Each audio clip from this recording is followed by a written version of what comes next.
Andhra Pradesh municipal engineering workers సమస్యలు పరిష్కరించాలని కర్నూలులో సిబ్బంది నిరసన దీక్షలు చేస్తున్నారు. సమాన పనికి సమాన వేతనం ఇవ్వాలని వారు డిమాండ్ చేశారు. 15 సంవత్సరాలు దాటిన కార్మికులను రెగ్యులర్ చేయాలని అన్నారు. హెచ్ఆర్ పాలసీ అమలు చేయాలని వారు కోరారు.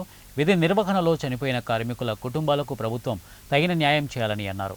తమ సమస్యలపై ప్రభుత్వం స్పందించకుంటే విధులు బహిష్కరిస్తామని హెచ్చరించారు.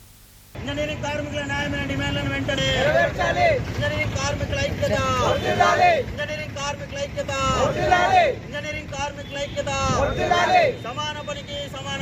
మున్సిపల్ ఇంజనీరింగ్ కార్మికులంతా మే 7న Andhra Pradesh municipal engineering workers union పిలుపు మేరకు మే 7 నుంచి సమ్మె బాటలో పట్టాము.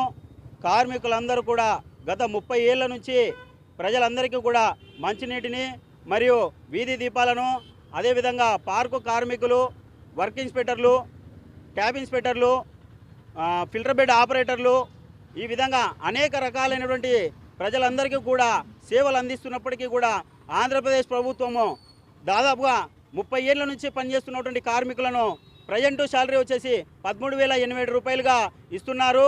ఈ చాలని వేతనాలతో కార్మికులందరూ కూడా ఇంటి బాడీలు కట్టలేక కనీస అవసరాలను తీర్చుకోలేనటువంటి పరిస్థితులలో జీవనం చేస్తున్నారు. కావున ఇంజనీరింగ్ సెక్షన్ కార్మికులందరూ కూడా మా న్యాయమైన డిమాండ్లను నెరవేర్చే వరకు ప్రభుత్వము ఎన్నోసార్లు కూడా ప్రభుత్వానికి అనేక సార్లు వినతి పత్రాల రూపంలో ఇచ్చి ఉన్నాము. కానీ ప్రభుత్వం నిర్లక్ష్యం వహిస్తూ మా సమస్యలను నెరవేర్చడం లేదు. కావున మున్సిపల్ కార్మికులందరికీ న్యాయం చేసేంత వరకు పోరాడతామని చెప్పేసి ఈ సభాముఖంగా తెలియజేస్తున్నాం. నా పేరు వెంకటేశ్వర్లు, కర్నూలు నగర అధ్యక్షుడు.